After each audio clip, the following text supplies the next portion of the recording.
Queda absuelta la maestra Elbaester Gordillo de delitos como lavado de dinero y delincuencia organizada. El caso indigna. Fue detenida a principios del sexenio y liberada cuando está a punto de terminar. Además, se remueve el tema de su relación con Andrés Manuel López Obrador, a quien se dice apoyó y hasta incrustó en su equipo a varios familiares. El caso reviste para la opinión pública la confirmación de que, pese a todos los discursos e intenciones, la impunidad es indiscutible en México.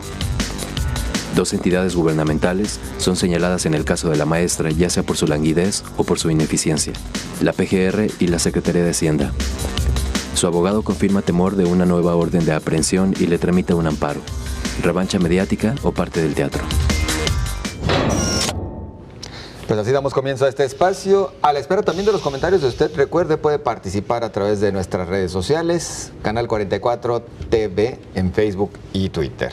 Saludo a mis compañeros hoy en Controversia. Julio Ríos. ¿Qué tal? Buenas noches, José Ángel. Mario Ramos, buenas noches. Buenas noches, José Ángel, gracias. David Gómez Álvarez. Buenas noches a todos. Y Jaime Barrera, muy buenas noches. José Ángel, buenas noches y buenas noches a todos. Bueno, el asunto del Elbaester Gordillo justo ocurrió hace una semana. No alcanzamos nosotros a programarlo, pero es obligado porque además sigue dando bastante de qué hablar, ¿no? Totalmente.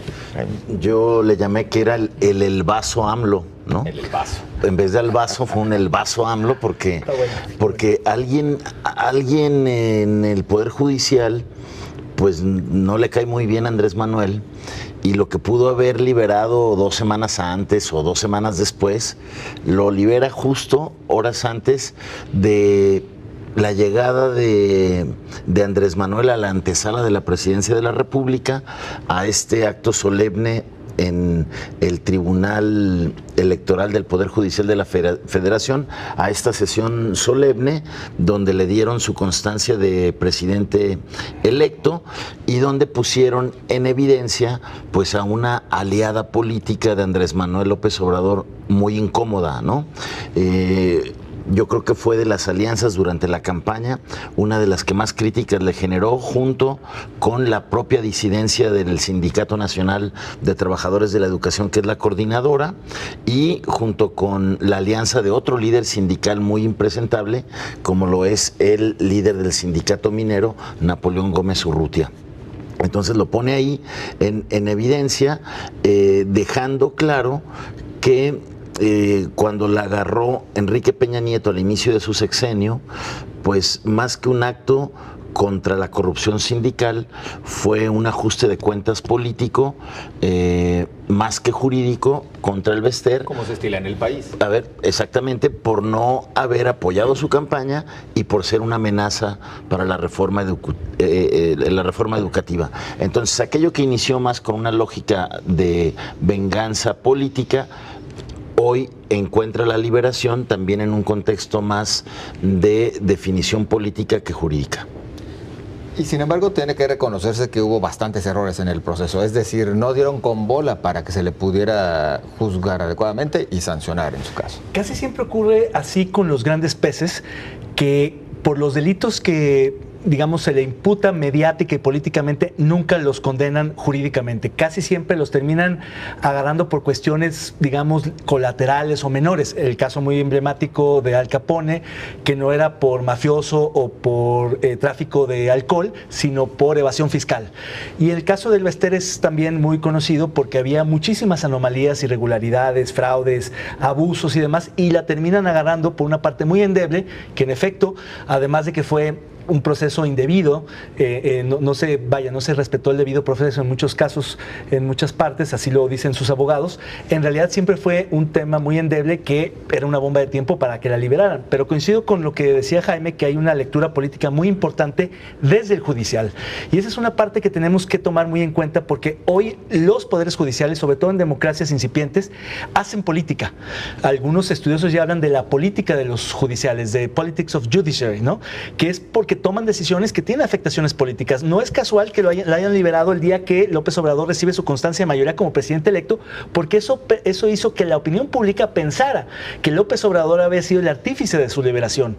Muchos le imputan la liberación a López Obrador y su pacto, porque sí lo hubo un entendimiento al menos con Elbaester Gordillo, de si no apoyar en esta elección a López Obrador, por lo menos no interferir. Es decir, hay que recordar que Elbaester Gordillo fue clave en los triunfos de Fox en el 2000, de Calderón en el 2006 y de Peña en el 2012. Es decir, es alguien que ha estado con una vigencia insólita en este país. A Peña no lo ayudó, acuérdate. Por eso se la bueno, sí, cobraron.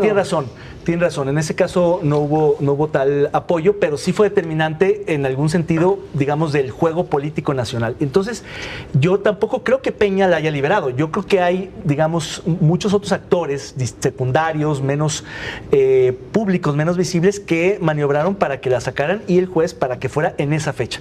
Yo creo que es un caso no cerrado, es un caso abierto y es un caso sobre todo muy polémico y muy lastimoso porque para mí y para muchos mexicanos el Bester representa, digamos, lo peor de la política mexicana. El sindicalismo charro, el abuso, la corrupción, la mala calidad educativa. Es decir, es un personaje que creo que su balance al paso en su vida pública ha sido mucho más negativo que positivo y en ese sentido pues es indignante verla libre con esos privilegios después de lo que ha hecho. Yo insistiría en el tema. Culpables de que haya sido liberada, pues sin duda la PGR, que procedió en todas de manera muy errática. Culpable la autoridad fiscal, que tampoco encontró la manera de sancionarle, de castigarle, de culparla, por lo que refería también a lo que algunos llamaban lavado de dinero, otros desviación de recursos. Y también aquí tendríamos que meter a un tercer actor. Los maestros, los miembros del sindicato, del CENTE, que ellos sí podían haber reclamado como gremio sindical, porque no se encontraban los intereses de esas grandes cantidades, de esas millonarias sumas por lo que corresponde a las cuotas. Es decir, sí podemos encontrar un chorro de culpables, Mario. Regresa con mayor poder, con el mismo o muy menguado el poderío del Bester Gordillo. No, yo creo que menguado, pero sí todavía con poder. A mí me cuesta trabajo creer que Andrés Manuel haya operado, haya orquestado, haya negociado su salida. Eso me cuesta trabajo, aunque sí hay evidentemente una intención de liberarle en ese momento para generar esa impresión. Creo que no hay que perder de vista. Se ha mencionado aquí el trabajo del Ministerio Público, de la Procuraduría, de Murillo Karam, ¿no? Deficiente, negligente, incompetente o cómplice, ¿no? Al final, como decía Jaime, se detuvo con una venganza política y se está liberando todavía dentro de este sexenio, ¿no? De nueva cuenta, la Procuraduría hace mal su trabajo, integra mal las averiguaciones previas, no puede presentar las pruebas de lo que se le acusó, ¿no? Y en cuanto al poder del Bester Gordillo, bueno, no obstante, hay evidentes vínculos, ¿no? De personas cercanas, familiares que apoyaron la campaña de Andrés Manuel. Creo que sale ella ganando, a lo mejor con rencores, con facturas que cobrar, y al menos tendrá sí la posibilidad de interlocución con una buena parte del equipo de la Presidencia de la República o tal vez con el propio presidente, ¿no? ¿Saldrá con ansias de venganza, Julio? Pues vamos a ver qué dice. Tengo entendido que va a dar una rueda de prensa en estos próximos días, el lunes. Así es. Pues está ahí la expectativa, ¿no? Porque va a estar buena, me imagino, la rueda de prensa.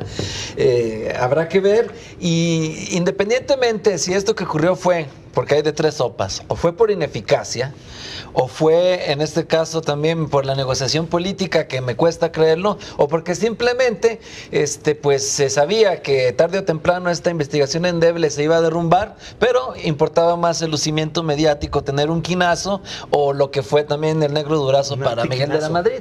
Exactamente. En cualquiera de estos tres escenarios, lo que quede de manifiesto es que hace falta en este país una fiscalía general, no solo que sea autónoma, sino también técnica y científica, para que no esté actuando a contentillo o subordinada por el presidente o por los intereses políticos, y también para que no se le caigan las investigaciones, como vemos con este resabio de lo que ocurrió en la administración de Murillo Karam, que fue primero con lo de Ayotzinapa, que ya vemos el desastre que ocurrió en la investigación, y ahora con este asunto de el Bester Gordillo, pues cómo no nos vamos a irritar, y hace falta esta fiscalía autónoma, técnica y científica para evitar que haya negociaciones de impunidad. Y con este escenario y con todo lo que está ocurriendo con estos antecedentes, pues el próximo que va a estar en la calle y libre va a ser Javier Duarte. De mí se acuerdan.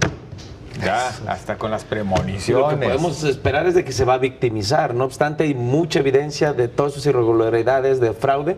Pues ella puede salir, ya, al final no le probaron nada, es inocente. Se va a decir chivo expiatorio, claro. por A ver, supuesto. aquí, a ver, lo que demuestra también es que hubo una clara justicia selectiva con el Bester. Yo Sin recuerdo, ser una santa, yo, pero a sí ver, fue yo selectiva. recuerdo que, Tenía por dónde. a ver, yo recuerdo que cuando Enrique Peña la encarcela en febrero del 2013, a 3 meses de iniciada su presidencia, muchos pensamos, va contra la corrupción sindical, pero nos quedó claro luego que se trataba más de una venganza política cuando pues Carlos Romero de Champs, líder del sindicato petrolero, lo mandan al Senado, le dan fuero, sus hijos se pasean con todos los privilegios y lujos de las familias más millonarias del mundo y no pasa nada. Entonces, creo que hay una justicia simulada y lo más preocupante es que se abra la puerta para que legaloidemente la dejen libre. ¿Cómo un ministerio público abre las cuentas bancarias del Bester sin pedir la autorización a la Comisión Nacional Bancaria para cometer una pifia enorme que sea la coartada de la liberación? Entonces, ese sería el escenario más grave de todo un sistema de justicia actuando por razones políticas o para preservar impunidad. Y por si las dudas, yo creo que esta liberación compromete a Andrés Manuel López Obrador a que el cambio y la cuarta transformación del país toque también a estos sindicatos charros, aunque sean sus aliados y lo hayan ayudado a lograr su sueño presidencial. Hablo del Bester y sus aliados y hablo de Napoleón Gómez Urruti y sus aliados. Y aquí hablemos también de la CENTE, que por cierto ya está molesta con López Obrador y le dice no le vayan a regresar el poder a la maestra. La CENTE, la coordinadora que ha sido más apoyo de López Obrador. Vamos a algunos de los comentarios de ustedes en las redes sociales. Muchas gracias por participar con nosotros y responder a la pregunta que le ha hecho Canal 44, particularmente a través de Twitter. Y mire, la pregunta que en este momento le comparto es la siguiente. ¿La liberación de la maestra del Bester Gordillo es un teatro político o eficiencia de sus abogados defensores? Aparte ese es otro Aquí tema. podríamos agregar la ineficiencia de los que le acusaban, ¿verdad? Pero sus abogados defensores eficientes. Maval dice es pago a ella por apoyar a López Obrador como ayuda de sus nietos y esto convierte su liberación en teatro político del Mesías. Una percepción que se generó por el tiempo en que la... Muchas que gracias la por participar. En política no hay Axel coincidencia. Chimal, a la clásica usanza priista, como lo hicieron con la quina. Muchas gracias también Alex Chimal por participar con nosotros. Con esto vamos a la primera pausa. Regresamos enseguida.